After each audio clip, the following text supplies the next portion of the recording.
Assalamualaikum warahmatullahi wabarakatuh. Saya Madinah binti Mohsen, Dok 1 LP 039 dari program Dipuli Umum.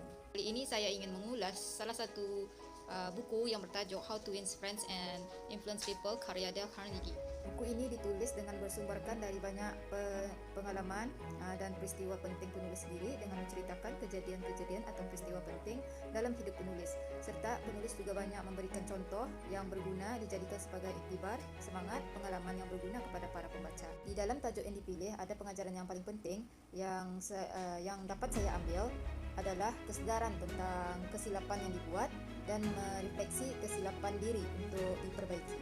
Ini bermaksud kesilapan yang dibuat itu adalah merupakan suatu pengajaran kepada diri sendiri dan seharusnya kita mengakui kesilapan terlebih dahulu untuk memberikan pengajaran kepada orang lain. Ada banyak pengajaran yang didedahkan dalam buku ini, namun dalam kesempatan ini saya akan mencuba mengulas bahagian keempat dalam buku ini yang bertajuk Talk About Your Own Mistake First.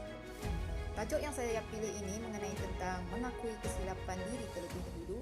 Apa yang boleh difahami di sini ialah menyedari kesilapannya yang pernah dilakukannya sebelum mengkritik kesilapan seseorang. Ini bermaksud sebelum ia bertindak untuk menegur atau marah akan kesilapan seseorang, terlebih dahulu dia muhasabah dirinya sebelum menuding kesilapan orang lain. Isinya di sini dimulai tentang anak saudaranya yang berusia muda darinya 19 tahun. Dijadikannya sebagai setiausahanya. Anak saudaranya ini sebelumnya mempunyai kerjaya dan pengalaman yang hebat di dalam usianya yang sangat muda. Tetapi bagaimana dia sebagai ketua untuk menegur atau mengkritik jika anak saudaranya ini melakukan kesilapan, maka dalam hal ini penulis sendiri berfikir ke belakang. Dia memikirkan pada ketika dia sendiri berusia 19 tahun, adakah dia pada ketika itu boleh melakukan seperti mana yang anak saudaranya lakukan. Penulis memikirkan akan kesilapan yang juga pernah dilakukan semasa usianya 19 tahun. Penulis juga berpandangan bahawa mungkin banyak cabaran, pengalaman, ujian yang dilalui oleh anak saudaranya. Jadi, menyedari akan hal ini, penulis faham akan kesilapan yang berlaku. Dia tidak sekali-kali mengkritik atau menegur dengan secara langsung untuk menegur kesalahan, tetapi penulis ada cara dalam memberi teguran. Dan dalam masa yang sama dia memberikan penghargaan agar seseorang itu atau orang bawahannya tidak merasa terhina. Seseorang itu juga boleh memperbaiki kesilapan dengan ikhlas hati tanpa ada rasa terpaksa dan tanpa ada rasa rendah diri.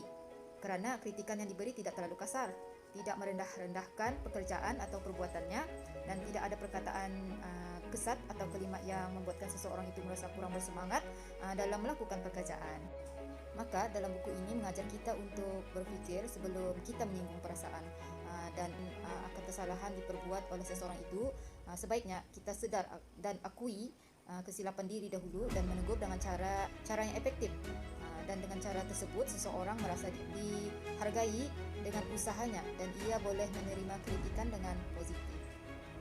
Intinya di sini adalah menurunkan ego kita agar seseorang itu boleh mendengarkan kritikan yang membangun dan dapat mendorong seseorang itu menambah baik dan mengubah kesilapan yang dibuat atau dilakukan. Jadi dalam buku ini banyak contoh-contoh yang diberikan dari kisah-kisah yang diceritakan oleh penulis. Kelebihannya dapat memberikan kesedaran sebelum mengkritik kesalahan seseorang. Selain itu, mengetahui kesan atau akibat sebelum membuat kritikan yang berat, memberikan cara bagaimana membuat teguran yang baik dengan memberikan contoh-contoh sebagai panduan seperti mana yang ada dalam tajuk ini, juga memberikan pembaca untuk berfikir dan dapat mengubah pandangan orang lain tentang bagaimana memberi teguran yang efektif. Untuk kelemahan, tidak semua kesilapan yang pernah dilalui itu dijadikan sebagai pengajaran kerana ada kesilapan diri yang tidak perlu dijadikan sebagai contoh pengajaran kepada orang lain, contohnya aib. Kerana menurut ajaran Islam menganjurkan umatnya untuk tidak menghebahkan kesilapan diri yang berupa aib. Banyak contoh yang boleh dipikirkan sebagaimana yang diceritakan dalam pengalaman. Untuk kesimpulannya adalah tidak salah untuk kita menceritakan dan mengakui kesilapan kita kepada orang lain kerana ianya boleh menjadi panduan hidup orang lain untuk berwaspada daripada melakukan kesilapan yang sama berulang kembali. Namun, seseorang seharusnya bijak menentukan kesilapan apa yang sesuai dan tidak sesuai untuk diceritakan kepada orang lain, terutamanya kesilapan aib diri sendiri, seperti apa yang telah saya bicarakan tadi. Sekian, itu saja daripada saya. Wabillahi taufiq wal hidayah. Assalamualaikum warahmatullahi wabarakatuh.